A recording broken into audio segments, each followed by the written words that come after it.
Hello दोस्तों, नमस्कार। Junior शिक्षक भर्ती का जीके का प्रैक्टिस नंबर 2 है ये, और इसमें करीब करीब हम 25 से 26 क्वेश्चनों को हल करेंगे। पहला क्वेश्चन नंबर है, तो भारतीय रिजर्व बैंक की स्थापना कब हुई थी? ऑप्शन नंबर ए है 1920 में, बी है 1930 में, सी है 1935 में और डी है 1940 में। तो दोस्तों, भारतीय रिजर्व बैंक की स्थापना 1 अप्रैल को होती है वर्ष 1935 में।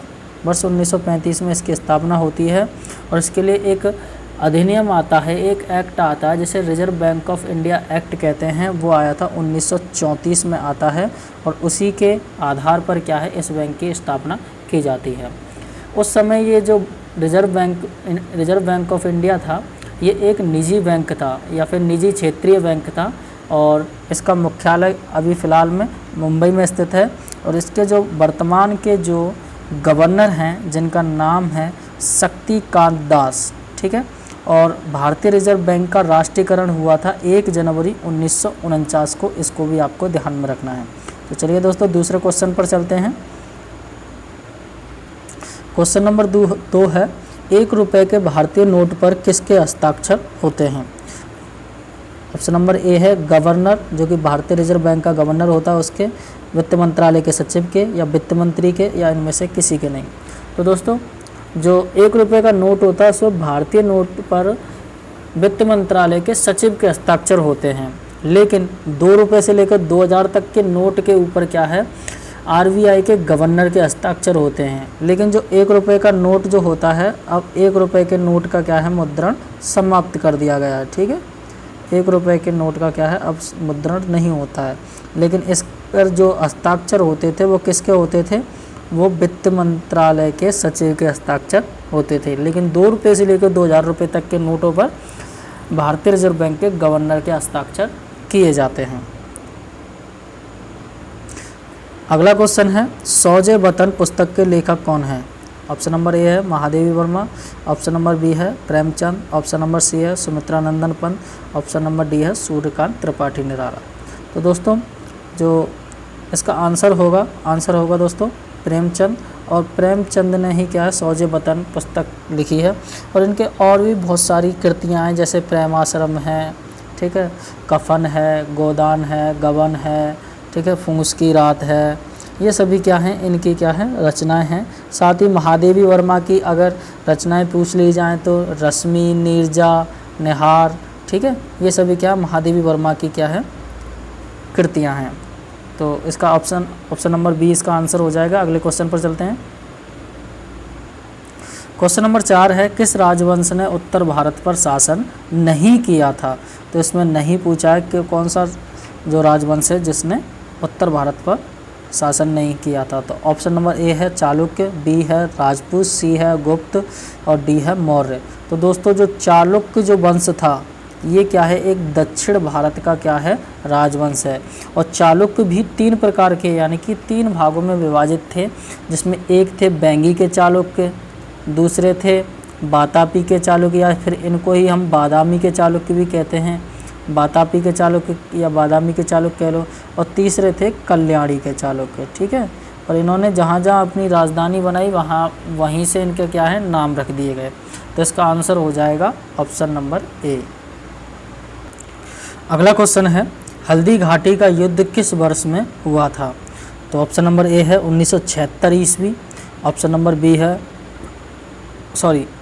ए था 1756 ईस्वी, ऑप्शन नंबर बी है 1576 ईस्वी, ऑप्शन नंबर सी है 1756 ईसा पूर्व, और ऑप्शन नंबर डी है 1576 ईसा पूर्व। देखिए दोस्तों, हमें इतना तो पता है कि ईसा पूर्व तो नहीं है, ठीक है, क्योंकि ये क्या है, हल्दी घाटी का जो युद्ध था, ये मुगल शासन जब चल रहा था उस समय लड़ा गया था। तो देखिए दोस्तों, हुआ क्या था कि जो वर्ष 1576, ठीक है, 1576 में ये युद्ध लड़ा गया था। अब कब लड़ा गया था ये? तो ये लड़ा गया था 18 जून को, ठीक है, 18 जून को लड़ा गया था। और किससे लड़ा गया था? महाराणा प्रताप से। महाराणा प्रताप जो थे, उनसे ये क्या है, ये युद्ध लड़ा गया था। और उस समय क्या है, मुगलों का शासक कौन था? अकबर था। और अकबर की सेना का नेतृत्व कौन कर रहा था? तो उस समय राजा मान सिंह और आसफ खान ने क्या है मुगल सेना का नेतृत्व किया था, और इसमें क्या है महाराणा प्रताप की क्या पराजय हुई थी। अगला क्वेश्चन है दोस्तों, वह महिला जिसने अवध में 1857 की क्रांति का नेतृत्व किया था। तो ऑप्शन नंबर ए है Lakshmibai, option number B Ahilyabai, option number C Aruna Asaf Ali, और ऑप्शन नंबर डी है बेगम हजरत महल। तो दोस्तों वर्ष 1857 की जो क्रांति हुई थी उसमें विभिन्न क्षेत्रों से विभिन्न क्रांतिकारियों ने क्या है नेतृत्व किया था। जैसे कि बिहार से राजा कुंवर सिंह ने किया था, और झांसी से रानी लक्ष्मीबाई ने किया था, कानपुर से नाना साहब ने किया था। तो इस प्रकार से क्या है जो अवध क्षेत्र था जिसको वर्तमान में हम लखनऊ के नाम से जानते हैं, तो उस अवध क्षेत्र का ही जो नेतृत्व किया था वो बेगम हजरत महल ने के द्वारा किया गया था, और उन्होंने ही क्या है उस समय क्या है लखनऊ में क्या है 1857 की क्रांति की कमान संभाली थी। तो दोस्तों अवध में सन 1857 की क्रांति का जो नेतृत्व बेगम हजरत महल ने किया था, जो अवध जिसको हम वर्तमान में क्या है लखनऊ के नाम से जानते हैं, अवध में ही क्या है 4 जून 1857 को क्रांति हुई थी, और जिसको क्या है मार्च 1858 में क्या है ब्रिटिश जो सेना नायक था कैंपबेल, ये पूछ लिया जाता है कि 1857 की क्रांति को किसके द्वारा दबाया गया या फिर किसके द्वारा इस क्रांति का दमन किया गया, तो ब्रिटिश का सेना नायक था कैंपबेल, उसके द्वारा क्या है इस क्रांति को दबाया गया था। अगला क्वेश्चन है, महात्मा गांधी ने पहला आमरण अनशन कब प्रारंभ किया था। तो दोस्तों ऑप्शन नंबर ए है कम्युनल अवार्ड के समय, कलकत्ता के दंगों के समय, जलियांवाला बाग दुर्घटना के समय, या दिल्ली के दंगों के समय।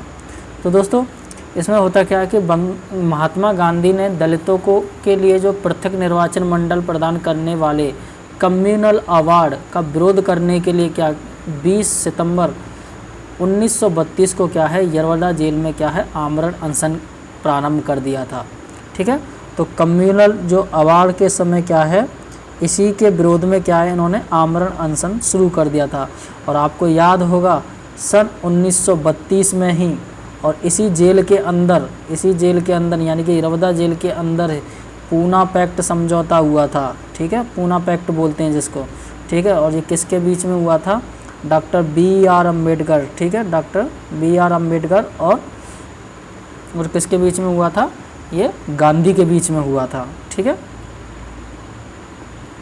अगला क्वेश्चन है बाकू प्रसिद्ध क्यों है। ठीक है, बाकू एक स्थान का नाम है, तो इसका ये क्यों प्रसिद्ध है, तो ऑप्शन नंबर ए है लोहा उद्योग के लिए, हवाई जहाज उद्योग के लिए, समुद्री जहाज उद्योग के लिए, या पेट्रोलियम के लिए। तो दोस्तों जो बाकू है आपने नाम सुना होगा अजरबैजान। अजरबैजान क्या है, एक देश है। ठीक है, एक देश है, और इसी देश की जो राजधानी है वो है बाकू। और बाकू किसके लिए प्रसिद्ध है, बाकू दोस्तों पेट्रोल के लिए प्रसिद्ध है। ठीक है, पेट्रोल के लिए प्रसिद्ध है। और बाकू जो शहर है ये क्या सबसे बड़ा शहर है, और ये कहाँ पर स्थित है, आपने नाम सुना होगा कैस्पियन सागर का। ठीक है, कैस्पियन सागर एक विश्व की सबसे बड़ी झील है, या फिर हम ये भी कह सकते हैं सबसे बड़ी खारी झील है, और या फिर हम ये भी कह सकते हैं ये सबसे बड़ी स्थल रुद्ध झील है, यानी कि ये चारों तरफ क्या है स्थल से घिरी हुई है। ठीक है, तो कैस्पियन सागर के पास ही क्या बाकू क्षेत्र है, और ये किसके लिए प्रसिद्ध है, पेट्रोल के लिए प्रसिद्ध है। तो इसका आंसर क्या हो जाएगा, ऑप्शन नंबर डी, यानी कि इसका आंसर हो जाएगा ऑप्शन नंबर डी, पेट्रोलियम के लिए बाकू प्रसिद्ध है। अगला क्वेश्चन है बेरोजगारी समस्या से गरीबी बढ़ती है क्योंकि, तो ऑप्शन नंबर ए है गरीबी रेखा से नीचे रहने वालों की संख्या बढ़ती है इसलिए बढ़ती है, या फिर जनसंख्या तेज़ी से बढ़ती है, या फिर मुद्रास्फीति की दर बढ़ती है, या ब्याज दर बढ़ती है। तो दोस्तों जो बेरोजगारी, हमें सीधी सी बात पता है कि जब बेरोजगारी होगी तो गरीबी तो स्वयं बढ़ेगी, क्योंकि जब रोजगारी नहीं होगा तो पैसा कहाँ से आएगा, और पैसा नहीं आएगा तो गरीबी तो बढ़ेगी। और बेरोजगारी क्यों बढ़ती है, क्योंकि रोज़गार नहीं मिलता है, और रोज़गार अगर मिल भी जाता है तो क्या है उस हिसाब से क्या है हमें हमारे काम के अनुरूप क्या है, हमें पैसा नहीं मिल पाता है, उस तरीके की क्या है, हमें रोज़गार नहीं मिल पाता है। लेकिन जो मुद्रास्फीति की जो दर बढ़ती है, मुद्रास्फीति में क्या है, मुद्रा का वास्तविक मूल्य क्या है, कम हो जाता है। इसी वजह से क्या है, बेरोज़गार क्या है, उतना नहीं कमा पाता है जितना क्या है वो मुद्रास्फीति जब बढ़ती है तो उसका सामना कर सके। तो इसका आंसर हो जाएगा मुद्रास्फीति की जब दर बढ़ती है तो बेरोजगारी की समस्या उत्पन्न होती है और गरीबी बढ़ती है। अगला क्वेश्चन है, भारत में अधिकांश बेरोजगारी होती है प्रौद्योगिकी, चक्रीय, संघर्ष संबंधी या संरचनात्मक। तो दोस्तों इसका आंसर हो जाएगा ऑप्शन नंबर बी, इसका आंसर हो जाएगा, भारत में चक्रीय बेरोजगारी है। तो अगले क्वेश्चन पर चलते हैं दोस्तों। अगला क्वेश्चन है, आदि शंकराचार्य द्वारा स्थापित 4 मठ हैं। ऑप्शन नंबर ए है जोशीमठ, द्वारका, पुरी और श्रृंगेरी। ऑप्शन नंबर बी है श्रृंगेरी, द्वारका, जोशीमठ और प्रयाग। ऑप्शन नंबर सी है द्वारका, जोशीमठ, प्रयाग और कांची। ऑप्शन नंबर डी है पुरी, श्रृंगेरी, द्वारका और वाराणसी।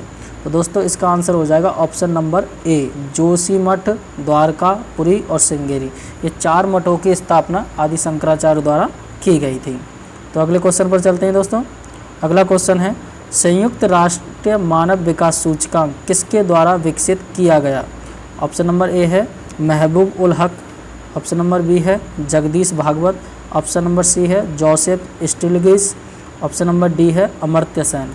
तो दोस्तों महबूब उल हक ने संयुक्त राष्ट्र मानव विकास सूचकांक विकसित किया और ये एक पाकिस्तानी क्या है, अर्थशास्त्री हैं एवं कराची विश्वविद्यालय में क्या है, ये माइक्रो इकोनॉमिक्स के क्या हैं, प्रोफेसर है। तो इसका आंसर हो जाएगा ऑप्शन नंबर ए, इसका राइट आंसर है। ठीक है,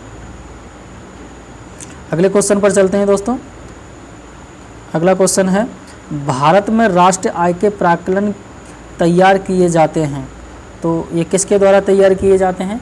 ऑप्शन नंबर ए है भारतीय विकास परिषद द्वारा, भारतीय उत्पादकता परिषद द्वारा, भारतीय आय समिति द्वारा या केंद्रीय सांख्यिकीय संगठन द्वारा। तो केंद्रीय सांख्यिकी संगठन द्वारा क्या है, राष्ट्रीय आय के प्राक्कलन तैयार किए जाते हैं। तो इसका आंसर हो जाएगा ऑप्शन नंबर डी। तो अगले क्वेश्चन पर चलते हैं दोस्तों। अगला क्वेश्चन है, भारत की स्वतंत्रता प्राप्ति के समय भारतीय राष्ट्रीय कांग्रेस के अध्यक्ष कौन थे। ऑप्शन नंबर ए है JB Kripalani. Option number B है Jawaharlal Nehru. Option number C है राजेंद्र प्रसाद और ऑप्शन नंबर डी है सरदार पटेल। तो दोस्तों स्वतंत्रता प्राप्ति के समय कांग्रेस के अध्यक्ष कौन थे, JB कृपलानी थे। ठीक है, कौन थे, JB कृपलानी थे। और इन्हीं के साथ एक और थे जो अंग्रेज़ थे जिनका नाम था ब्रिटेन के प्रधानमंत्री क्लीमेंट एटली, जो कि लेबर पार्टी से बिलोंग करते थे, लेकिन उनका नाम इसमें दिया नहीं है। तो आंसर क्या हो जाएगा, JB कृपलानी। तो चलिए चलते हैं दोस्तों अगले क्वेश्चन की तरफ। अगला क्वेश्चन है, मौर्य काल में शिक्षा ग्रहण करने का सर्वाधिक प्रसिद्ध केंद्र कौन सा था। तो ऑप्शन है तक्षशिला, उज्जैन, नालंदा और वल्लभी। तो इसका आंसर क्या हो जाएगा दोस्तों, मौर्य काल में तक्षशिला शिक्षा का प्रसिद्ध केंद्र था। ठीक है, जो तक्षशिला था वो इसका क्या है, प्रसिद्ध केंद्र था। और यहीं पर जो आचार्य चाणक्य थे उन्होंने क्या है, शिक्षक के रूप में कार्य किया था और उन्होंने यहीं पर क्या है, चंद्रगुप्त मौर्य को, जिन्होंने क्या है मौर्य वंश की क्या है स्थापना की थी, चंद्रगुप्त मौर्य के क्या है उन्होंने यहीं पर क्या है शिक्षित किया था या फिर शिक्षा प्रदान की गई थी। चंद्रगुप्त मौर्य से संबंधित या फिर ये एक सवाल और पूछ लिया जाता है कि इन्होंने के जैन धर्म को अपना करके क्या है श्रवण बेल गोला में क्या है अपना देह त्याग दी थी। और चाणक्य के बारे में सवाल पूछ लिया जाता है इनकी पुस्तक के बारे में। इनकी पुस्तक का नाम क्या है, इनकी पुस्तक का नाम है दोस्तों अर्थशास्त्र। ठीक है, जो कि राजनीति से संबंधित है। ठीक है, अगले क्वेश्चन को देखिए, प्रसिद्ध बौद्ध विद्वान अश्वघोष किसके समकालीन थे। तो दोस्तों जो अश्वघोष थे वो किसके समकालीन थे। ऑप्शन नंबर ए है अशोक, बी है नागार्जुन, सी है कनिष्क और डी है हर्ष। तो प्रसिद्ध बौद्ध विद्वान अश्वघोष कनिष्क के समकालीन थे, जिन्होंने क्या है बुद्ध चरित्र, ठीक है, इन्होंने एक बुक लिखी थी, पुस्तक लिखी थी, बुद्ध चरित्र संस्कृत में लिखा था। ठीक है, और साथ में ही इन्होंने एक पुस्तक और लिखी थी, ग्रंथ लिखा था, जिसे ग्रंथ भी कह सकते हैं हम, महालंकर ग्रंथ भी इन्होंने लिखा था। और ये क्या है, ये क्या है, महायान से क्या है संबंधित थे। देखिए जो कनिष्क के समय में क्या है, जो चौथी बौद्ध संगति हुई थी उस समय क्या है, बौद्ध धर्म क्या दो यानों में बट गया था, महायान और हीनयान और महायान। ठीक है, तो ये किससे संबंधित थे, ये महायान से विचारधारा के समर्थक थे। और मध्य भारत के साकेत में उनका जन्म हुआ था। और कालिदास के पूर्व नाटककारों में सर्वश्रेष्ठ नाटककार यही थे। कौन थे, अश्वघोष। ठीक है, और अश्वघोष किसके समकालीन थे, राजा कनिष्क के समकालीन थे। तो अगले क्वेश्चन पर चलते हैं दोस्तों। अगला क्वेश्चन है कि जो संसद की सम्मिलित बैठक की अध्यक्षता की जाती है, सॉरी दोस्तों एक क्वेश्चन पलट गया, हाँ क्वेश्चन नंबर 17 है, तो क्वेश्चन नंबर 17 हो जाएगा।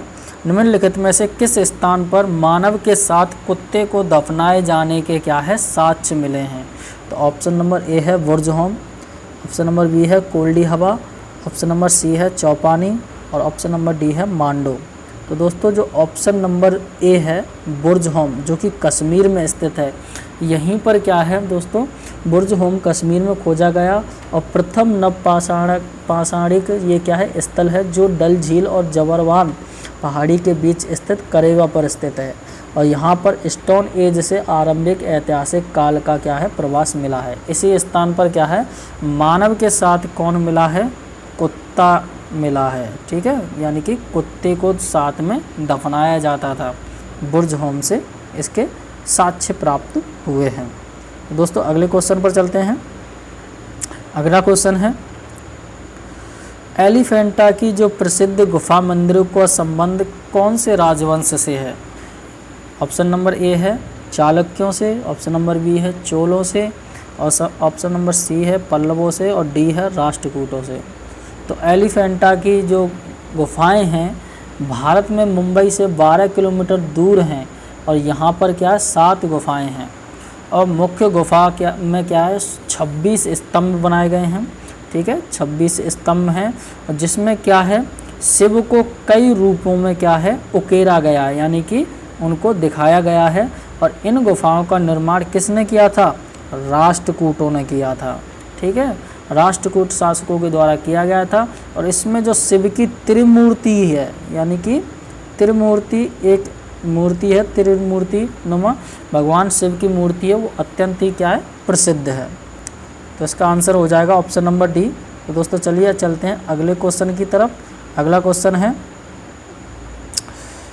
संविधान का कौन सा अनुच्छेद दोष सिद्ध के संबंध में अभियुक्तों को दोहरे दंड एवं स्व अभिशंसन से संरक्षण प्रदान करता है? तो दोस्तों अनुच्छेद नंबर 19, अनुच्छेद नंबर 22, अनुच्छेद नंबर 21, अनुच्छेद नंबर 20।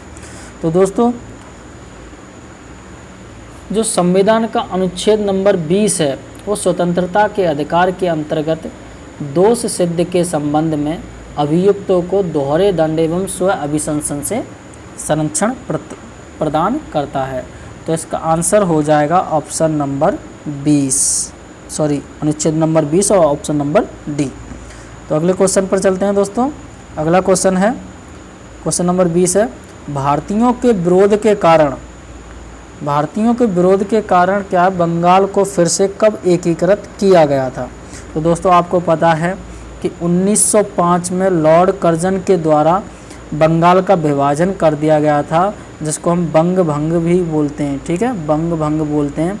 और इसी का जो एकीकरण किया गया था सन 1911 में दिल्ली दरबार लगाया गया था, जॉर्ज पंचम आए हुए थे और उन्हीं ने क्या है बंग भंग आंदोलन को बंग भंग को क्या है रद्द कर दिया गया था, पुनः इसको एकीकृत किया गया था। तो इसका आंसर हो जाएगा ऑप्शन नंबर बी, इसका आंसर हो जाएगा वर्ष 1911 में। और इसी 1911 के समय ही क्या है भारत की राजधानी कलकत्ता से दिल्ली लाने का फैसला लिया गया, जो कि वर्ष 1912 में दिल्ली को भारत की राजधानी बनाया गया। ठीक है, अगला क्वेश्चन है, हुमायूं नामा का लेखक कौन है? तो दोस्तों ऑप्शन नंबर ए है जैबुन्निसा, ऑप्शन नंबर बी है जहां आरा, ऑप्शन नंबर सी है गुलबदन बेगम और ऑप्शन नंबर डी है रोशन आरा। तो दोस्तों बाबर की जो पुत्री थी या फिर हम ये कह सकते हैं हुमायूं की जो बहन थी, उसने क्या है हुमायूंनामा लिखा था और उसका नाम क्या था, गुलबदन बेगम।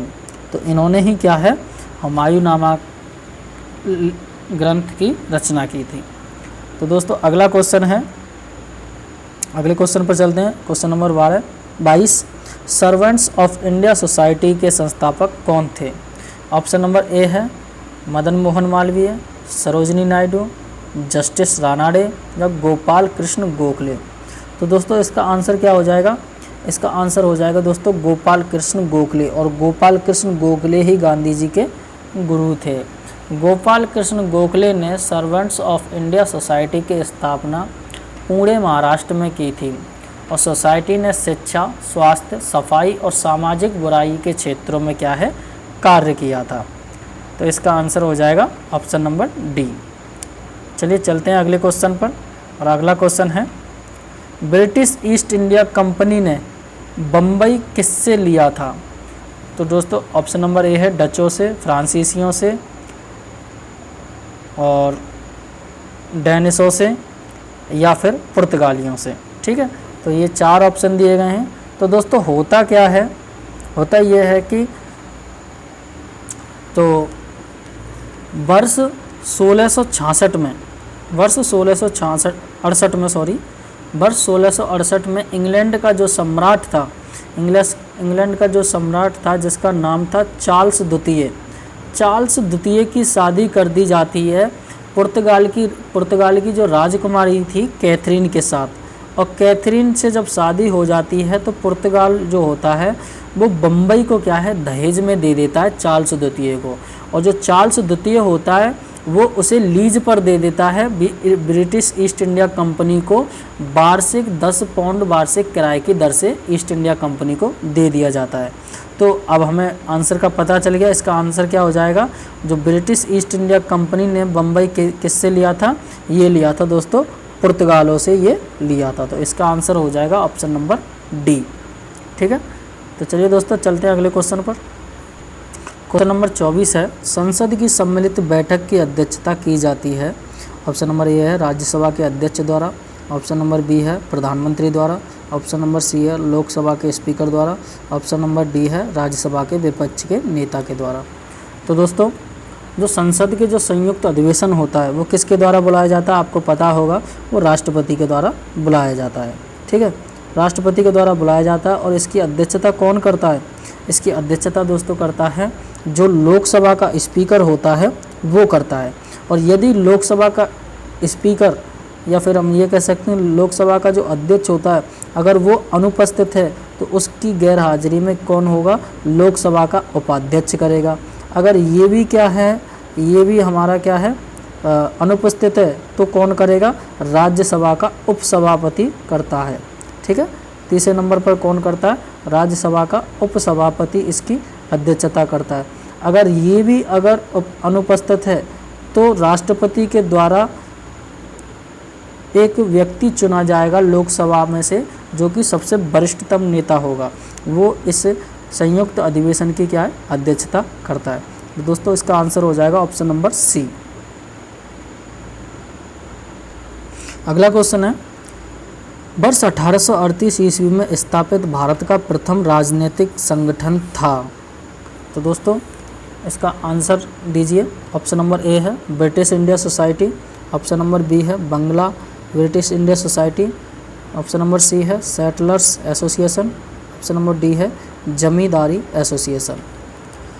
तो वर्ष 1838 में क्या होता है कि में जमींदारी सभा की यानी लैंड होल्डर सोसाइटी की स्थापना द्वारकानाथ, ठीक है नाम ध्यान रखना, द्वारकानाथ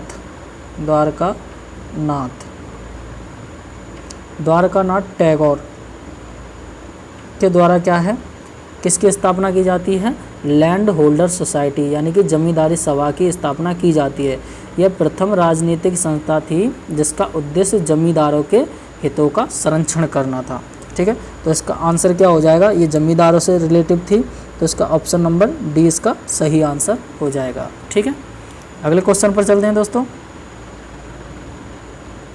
और हमारा आज का अंतिम क्वेश्चन है, महात्मा गांधी के राजनीतिक जीवन में निम्नलिखित घटनाओं का क्या सही कालानुक्रम है। यानी कि इनके कुछ आंदोलन और सत्याग्रह दे दिए गए हैं, ठीक है, इनके हड़तालें दे दी गई हैं, इनको क्या है क्रम से लगाना है। तो दोस्तों सबसे पहले जो दिया गया है चंपारण सत्याग्रह, दूसरे पे दिया गया है अहमदाबाद मिल हड़ताल, और तीसरे पे दिया गया है खेड़ा सत्याग्रह, और नंबर 4 पर दिया गया असहयोग आंदोलन। तो दोस्तों चंपारण सत्याग्रह सन 1917 में हुआ था, ठीक है, यानी कि चंपारण हो जाएगा 1917 में। उसके बाद खेड़ा जो सत्याग्रह हुआ था वो वर्ष 1918 में हुआ था, ठीक है, यानी कि दूसरे नंबर पर ये हुआ था। और तीसरे नंबर पर जो हुआ था वो हुआ था अहमदाबाद मिल हड़ताल हुई थी, ठीक है, ये मार्च मंथ में हुई थी, लेकिन जो वर्ष था वो 1918 ही थी। लेकिन जो असहयोग आंदोलन था वो कब आरंभ हुआ था, असहयोग आंदोलन 1920 में आंदोलन शुरू हुआ था, जो कि सन 1922 में क्या है चोरी चोरा कांड की जो घटना हुई थी उसके बाद क्या है इसको गांधी जी के द्वारा वापस ले लिया गया था। तो इसका आंसर दोस्तों क्या हो जाएगा, देखिए एक, यानी कि पहले नंबर पर ये हुआ, और दूसरे नंबर पर ये हुआ, और तीसरे नंबर पर ये हुआ, और चौथे नंबर पर ये हुआ, यानी कि 1 1 3 2 4 1 3 2 4। तो इसका आंसर क्या हो जाएगा दोस्तों, नहीं इसका गलत आंसर हो गया, ये नहीं सही है दोस्तों, 1 3 2 4 ऑप्शन नंबर बी ही हो जाएगा इसका। देखिए पहले क्या हुआ था, चंपारण 1 नंबर पर आ गया, फिर हुआ था खेड़ा सत्याग्रह 3 नंबर वाला आ गया, फिर हुआ था आपका अहमदाबाद 2 नंबर पर आ गया, फिर उसके बाद असहयोग आंदोलन नंबर 4 पर आ गया। तो ये था आज का हमारे कुछ क्वेश्चन। तो इसके बाद दोस्तों अगली वीडियो भी लाएंगे, लेकिन इससे पहले अगर आप हमारे चैनल पर नए हैं तो हमारे चैनल को सब्सक्राइब करें, वीडियो पसंद आई है तो लाइक करें, और कोई भी क्वेरी है तो कमेंट में लिखकर डालें, और ज़्यादा से ज़्यादा इस वीडियो को शेयर करें। तो दोस्तों आपका थोड़ा सा सपोर्ट चाहिए, और भी अच्छी वीडियो हम डालने का प्रयास करेंगे। तो होगी अगले वीडियो में मुलाकात आपसे, तब तक के लिए धन्यवाद।